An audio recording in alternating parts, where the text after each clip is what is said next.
Samity Samtastic, back with more Guild Wars. Looking fabulous here in Long Eyes Ledge with my Vabian armor, dyed a nice bronze color here. And that's my miniature Freezy. So what are we doing here? You've never seen me play on my Ellie. We're doing the Vaettir farm.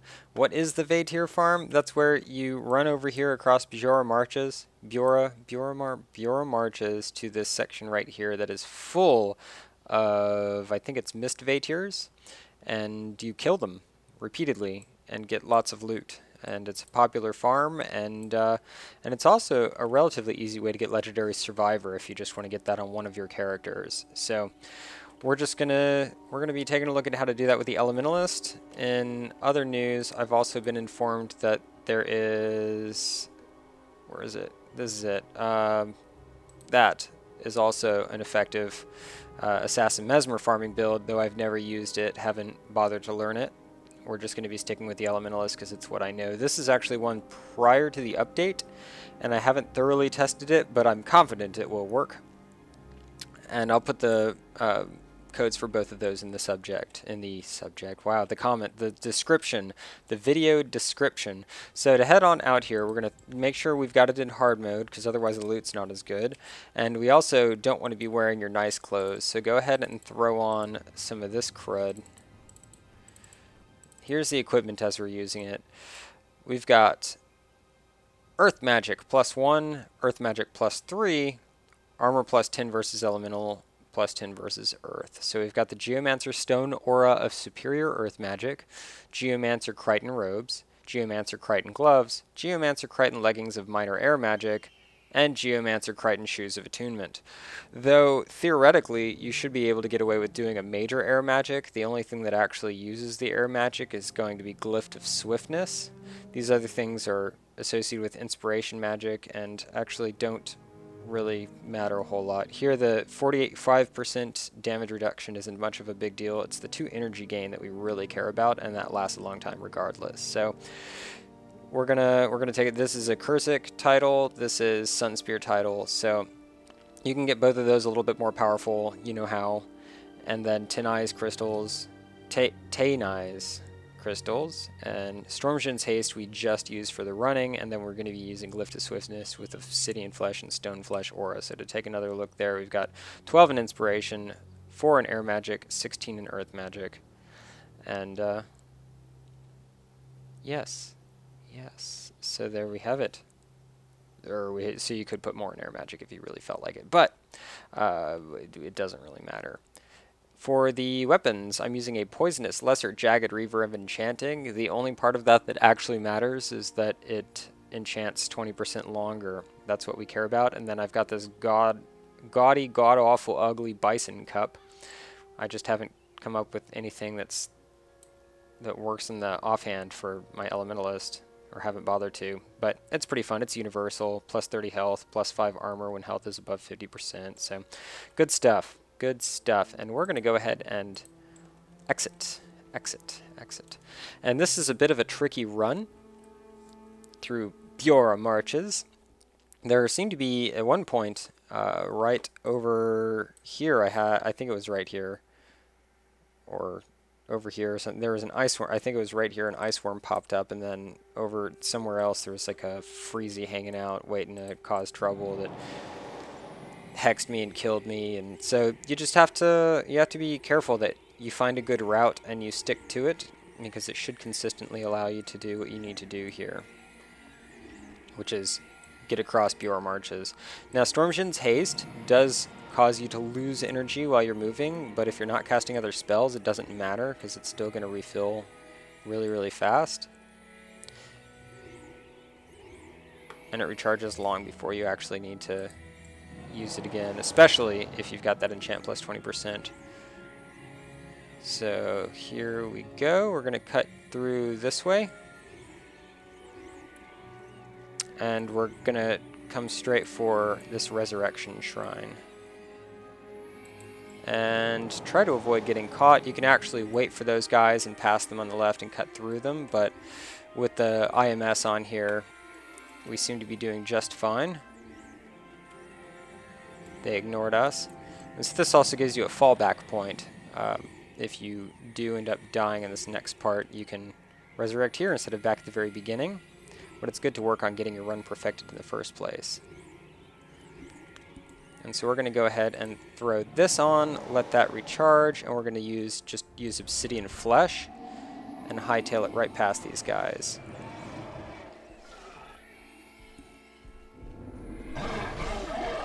And they will try to kill you, for sure. Oh, they did it. Okay, take two.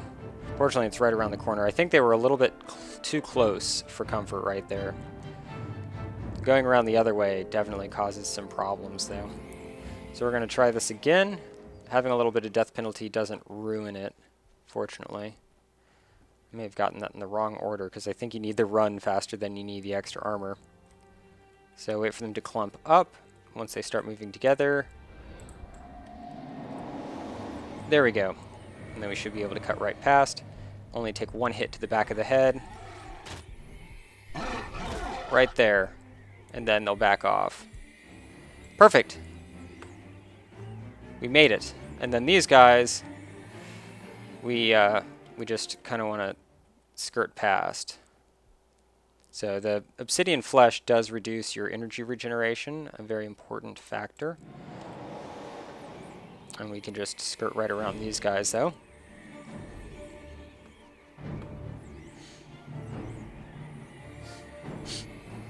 And we're pretty much home free. You want to gun straight for this resurrection shrine next. And with a little bit of dodging and weaving, you should be able to make it there with no incident.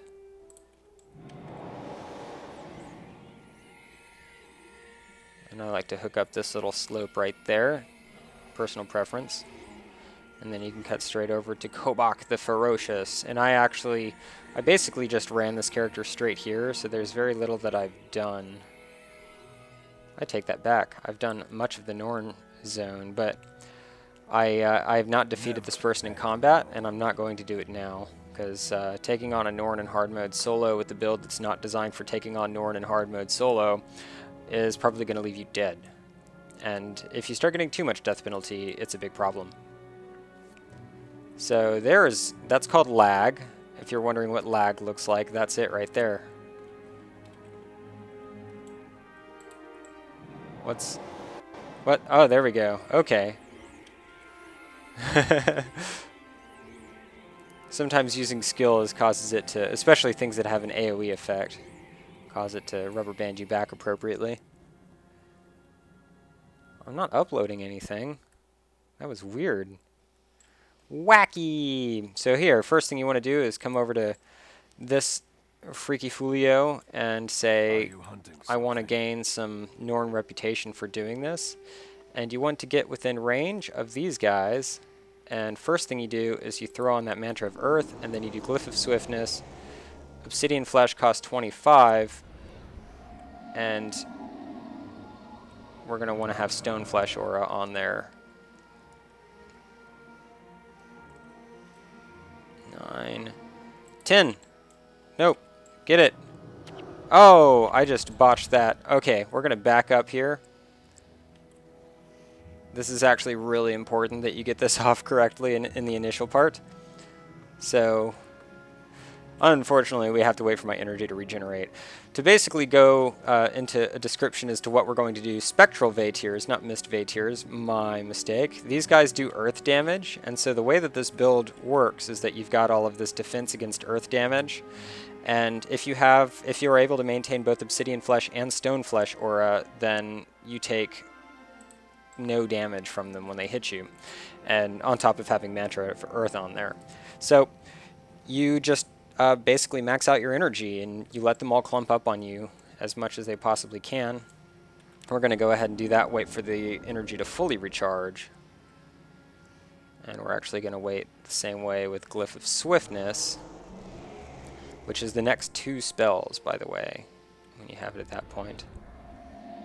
And then we can immediately chain Stone Flesh Aura on top of it. Don't move while casting those, it causes problems. And so as you'll immediately see, when these Spectral Vaettirs start attacking you, your energy goes right back up to the top. You can immediately recast the Stone Flesh Aura. If you want, it's sometimes good to wait a little bit, throw on Glyph of Swiftness again, And I might take a little bit of chunk of damage. Yep, see that? I goofed it up. And we'll make sure that's on there. And then just target somebody nearby and start using these skills. And when in doubt, immediately start casting these, because you want to make sure that those spells stay up. And it takes a little bit of practice to sort of get used to the pattern, but you can chain it. It works. And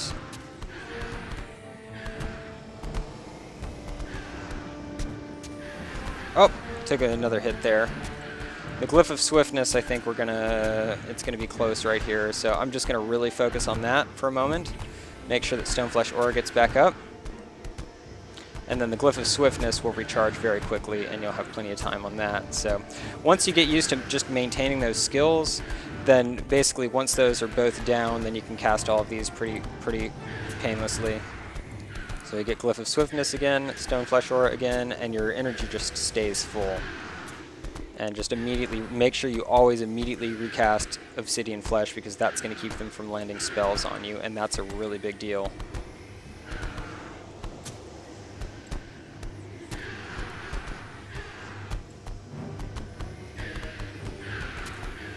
So there we are. Glyph of Swiftness again. Obsidian Flesh. Stoneflesh Aura. Bam. Run that. Here we go, Ether Nightmare, and you're going to see them all kind of die. Teinai's Crystals. I'll get Glyph of Swiftness back up there. Stoneflesh Aura. And then Obsidian Flesh again. And basically at the point that they're no longer pinning you down, you can... if you can actually escape from their clutches. In this case, I cannot, so we'll go ahead and keep chaining these skills. And when in doubt, cast these. Truly, it's a big deal. So you can avoid grabbing all the white stuff if you want. It's hardly necessary to get it, because if you actually stay out here and keep doing this farm, then you're not going to have an opportunity to pick up everything. Fact of life.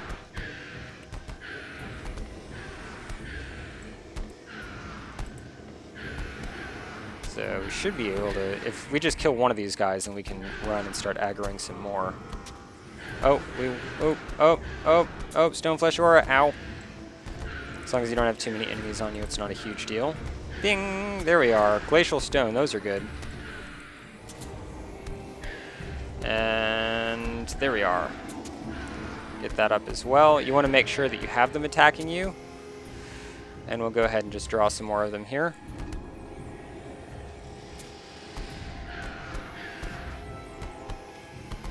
And we'll just recast Stoneflesh Aura. And then you want to make sure you don't cast your other spells while Glyph of Swiftness is waiting, because you've only got those two.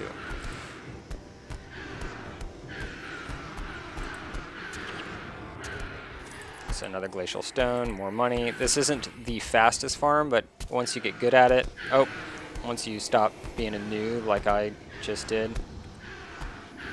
That's a stance, so it doesn't qualify as a spell and doesn't use Glyph of Swiftness. There we are. Once you get good at it, there's basically not much risk of death involved, and you gain tons of good health, happiness, tons of good XP. I don't know what I'm trying to talk about. I'm trying to focus on not getting killed during this while actually like trying to talk about it. It can be difficult. Ether Nightmare, Cry of Pain, Teinai's Crystals. There we go. That's the way it's supposed to be chained. Stoneflesh Aura definitely lasts a little bit longer. You've got a much larger window than with Obsidian Flesh. And missing Obsidian Flesh can mean that you die.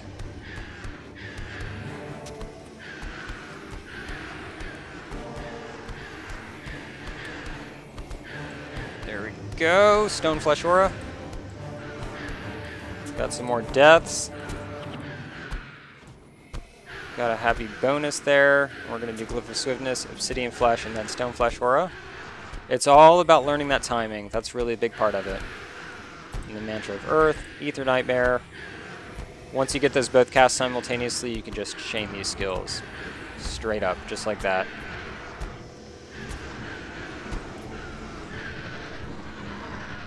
And notice that? They're all dead. So we could just have, it's kind of like 2 larger groups. If you learn it right, then you can get them all to clump up on you. And you don't, if you avoid getting body blocked.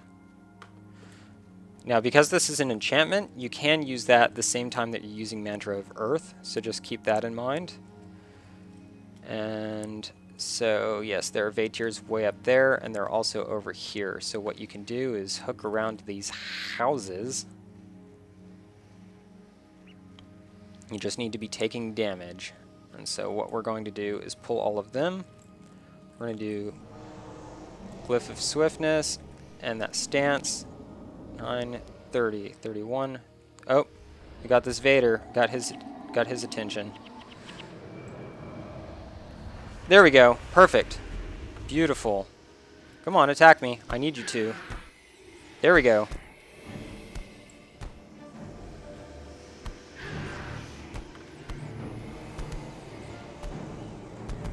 And Stoneflesh Aura.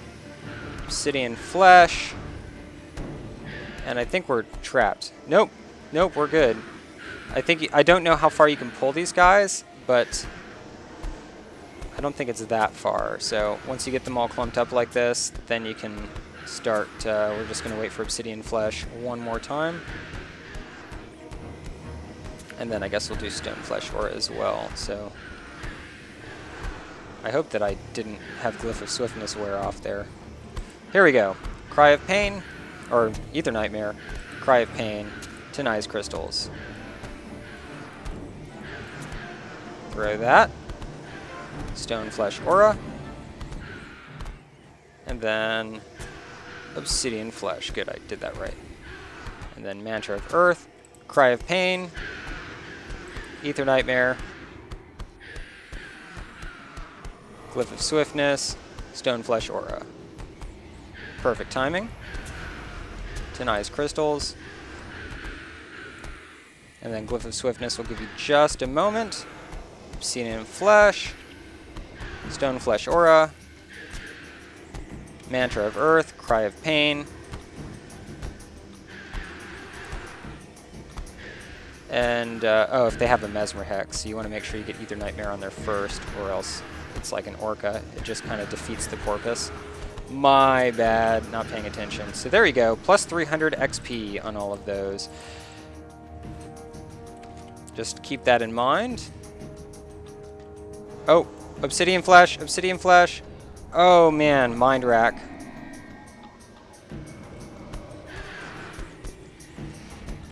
That was risky business right there. Almost messed that up. We can get that. We just want to get all these guys lured. Get that Stoneflesh Aura. Get that Obsidian Flesh.